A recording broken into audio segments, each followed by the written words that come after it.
What's a monkey and an apple got to do with LumaFusion 3.1's new Videoscopes? Don't know? Let's find out. Hi, I'm Stu, and welcome back to another LumaFusion video tutorial. Recently Luma-Touch released an update which, amongst other things, now includes colour videoscopes for analysing both luminance as well as the colour value and saturation. So rather than doing a video just glossing over each of the three components that make up videoscopes and colour and effects, I thought I would teach you how to read and use each of them properly if you don't already know how to do so. The videoscopes are made up of three different panels: the histogram panel, waveforms panel, and the Vectorscopes panel. And it's the Vectorscopes panel that I'm going to teach you how to use today. The first colour wheel was drawn by Sir Issac Newton in the 17th century, and we've been using it ever since. So let's take a look at how it works. The colour wheel comprises of 6 sections or zones, starting with magenta, blue, cyan, green, yellow, and finally red. Red, green and blue are the primary colours, and cyan, magenta and yellow are the secondary colours. The easiest way to remember all this?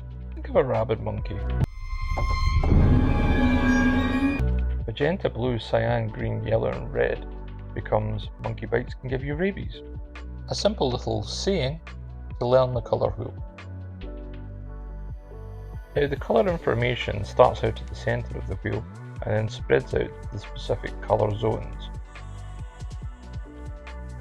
You'll also notice that each colour zone has an inner and an outer square. The inner squares are the broadcast safe zone. If you keep your colours within those squares, it means that you'll not have any issues on export and upload to the likes of YouTube. The outer squares represent 100% colour saturation. If you go beyond these, then you're going to have problems upon exporting and uploading to the likes of YouTube and how the colours are actually represented on screen.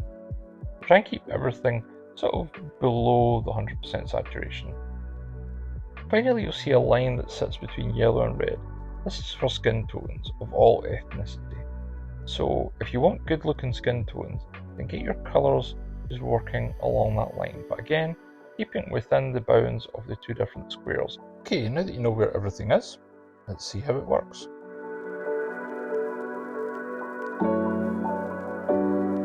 We're now in the colour and effects panel. So the first thing you're going to want to do is tap on an original colour preset, giving you all the basic controls. Now remember, the waveform in the histogram deals with exposure, whereas the Vectorscope deals with colour. As you can see, depending where I move the colours, you'll get a change in the signal starting from the middle of the Vectorscope. So if you remember from earlier, red, green and blue are your primary colours, cyan, magenta and yellow are your secondary colours, and the complementary colours are the opposite of red is cyan, the opposite of green is magenta, and the opposite of blue is yellow. So for example, if I wanted to cool this image down, I would drag into the blues. If I wanted to warm it up or give it a more kind of deserty kind of sand feel, I would add a bit more yellow. And then because there's a predominance of red tiling in the actual video image itself, then I could add maybe some red in, like so. Now what you don't want to do is be too heavy-handed with the colour. You want to keep things nice and gentle, and look what's happening with the colour signal itself in the actual Vectorscope. So I'm just going to add a little bit more red, and you can see that saturation being increased as I add more red, but I want to just dial it back to somewhere around about, it's been a little bit more subtle, and then I'm going to add a little bit more yellow. Now generally speaking, when it comes to colour grading, colour correction, you should only be moving one or two of the three sliders, for the simple reason it gives the best balance. But rules are made to be broken. You can of course grade and make things look a little bit off for example adding a more sickly green or taking it away again. Okay, so I'm back in Colour and Effects. I've got a fresh original preset set up and we're going to wreck an image this time. Saturation wise, if I crank that up all the way, you will see the red is very much getting close to the 100% saturation, if not already touching it. And if I was to crank up this vibrance, it would push it even further. And then if I was to add even more red to the image, you can see it goes beyond what is 100% saturation, and you can see the video image starting to degrade somewhat. You want to avoid this at all costs. So let's just reset that, dial back the saturation, dial back the vibrance, make things a little bit more realistic. So you can see we've got a lot of signal information in the actual skin tone. So I would be looking to either add a little bit more red to warm things up, and a little bit more yellow, play that way a little bit. And then from there, you decide to either just calm things down, take the vibrance down, or go the opposite way and make things an awful lot more happier and warmer. It's personal preference to how you want to actually work things. But again, we're looking at the colour information going along that skin tone line there. And remember also, you do have other options, for example, in terms of the layout of the Videoscopes, but you can also switch off the skin tone line if you don't want it up here, just by tapping that little arrow there. So once we've got that, I'll come back out, move on to the next clip. In this case, it's a handbell. Press 5 on the keyboard, tap on original. Again, you can look at the colours and what's going on. So there's some information going into the yellows, we've got some information going into the cyan, and a bit going into the green. So for example, if I exaggerated the green, you'll see it pushes everything over this way, in the same way that if I exaggerate red, it pushes it up the skin tone line. What we want to do is just find that balance. So again, a little bit yellow. Do we want red this time? I don't think so. Maybe cyan? Possibly it's a little bit of green.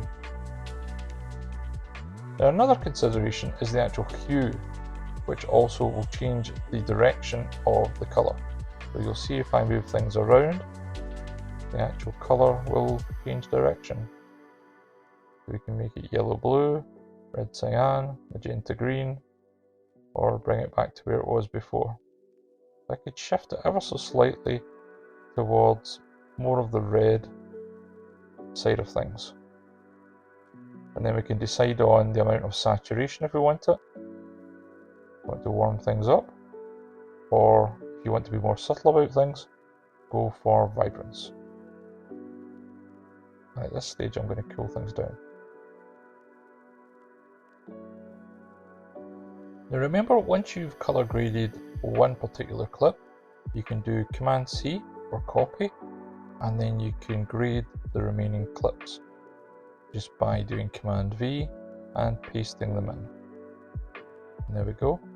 And for example here, I'm going to go back to my monk, copy that setting, and then we can look to apply it here. That's looking pretty even. Again, we'll just apply the same vibe of colour there as well. And in this instance, we'll go in and we'll look at possibly adding, let's see, a vignette, but not quite as strong as that. Again, we just back off the intensity. And that's looking pretty good. And there we go. So that's the Vectorscope for you, and I hope you've enjoyed the video, and I will catch you on the next part. See you later. If you like the video, then give it a thumbs up, as it really helps the channel. Don't forget to subscribe for more video tutorials every week, and ring the bell to get notified of when Stu has uploaded a new video tutorial. You have been watching. I am Stu. See you later.